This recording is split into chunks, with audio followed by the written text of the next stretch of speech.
السلام عليكم ورحمة الله وبركاته.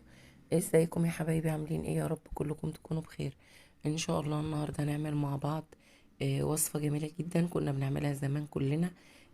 وصفة من بتاع امهاتنا.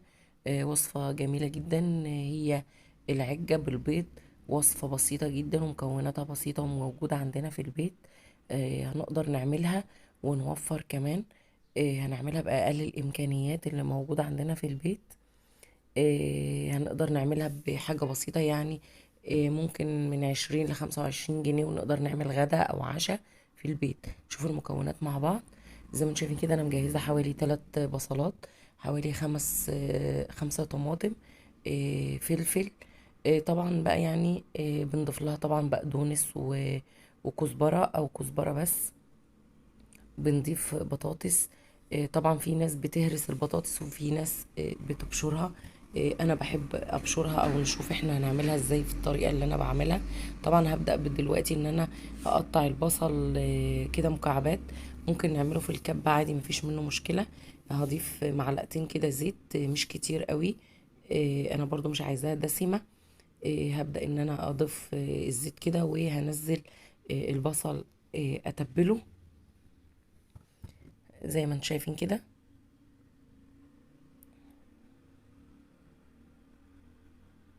وهبدأ اشوحه كده، مش انا مش بحمره. انا بس مجرد ان انا بتبله واتبله كده كويس جدا.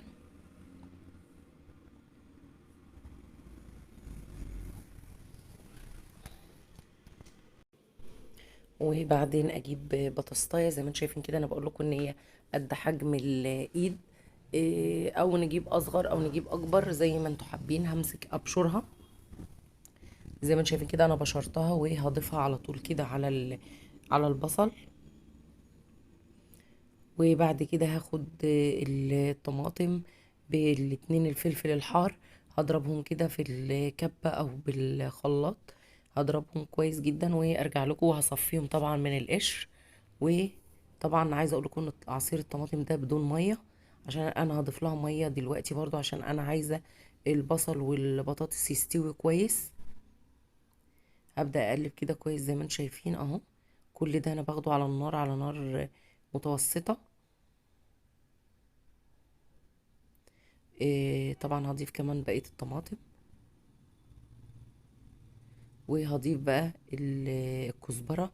انا مقطعاها زي ما انتم شايفين كده حوالي كوباية او اكتر شوية. وهبدأ اقلب كده.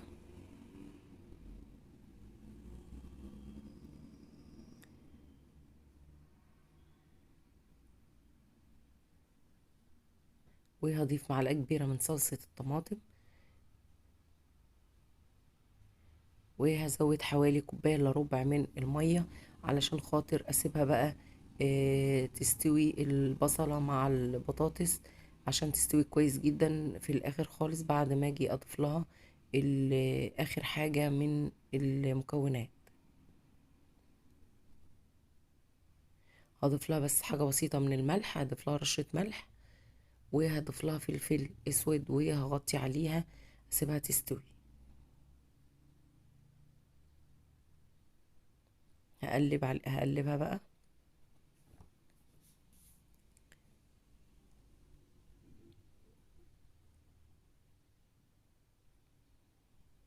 عايزه اقول لكم الاكله دي تحفه بجد والله، طعمها جميل جدا. تنفع في عشاء في غدا ناكلها في الفطار. مفيش منها اي مشكله. زي ما انتم شايفين هي كده استوت واتسبكت كده مع بعضيها كده. والبطاطس استوت وندوق طبعا. هنظبط الملح بتاعها وهنبدأ بقى نضيف البهارات اللي احنا عايزينها.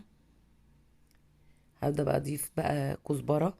هبدأ اضيف كمون رشة من ال7 بهارات.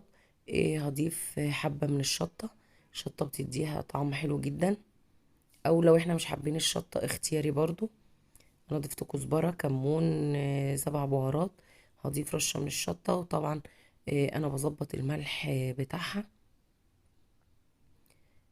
وطبعا انا دقتها علشان خاطر اشوف البطاطس استوت ولا لا. طبعا البطاطس استوت وهسيبها طبعا لما تبرد خالص.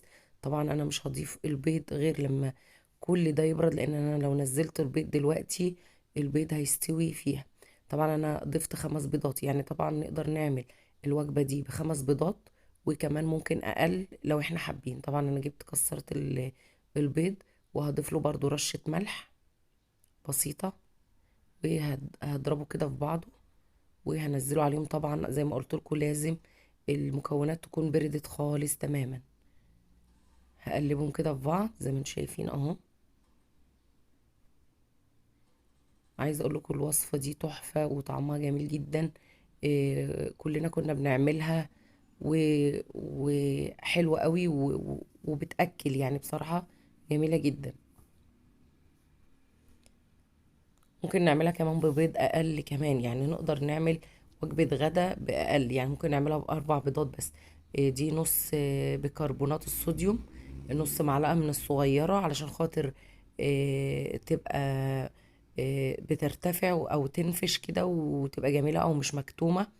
هجيب بقى طاجن او صينيه عاديه خالص، هدهنها زبده كده عشان خاطر ما تلزقش. طبعا في الوقت ده اكون مشغله الفرن على درجه حراره 180. هتدخل الفرن مش هتقعد اقل حاجه نص ساعه، مش هتزيد عن كده ان شاء الله. وهوريها لكم ان شاء الله اول ما تطلع زي ما انتم شايفين اهو. هنزلها. عايزه اقول لكم الكميه دي هتعمل ممكن صينيتين، يعني تغدي يعني تعمل وجبه غدا كبيره مش صغيره ان شاء الله. بقى بنعمل طبعا هي هترتفع اكتر من كده طبعا عشان فيها بيكربونات الصوديوم. شايفين وقت اول ما طلعت؟ عايزه اقول لكم الريحه تحفه، طعمها تحفه. يا ريت لو وصلتوا للفيديو لغايه هنا تعملوا لايك واشتراك، فضلا وليس امرا. يا رب الوصفه تكون عجبتكم، و... وشكرا. ويا ريت تعملوا لايك واشتراك، والسلام عليكم ورحمة الله وبركاته.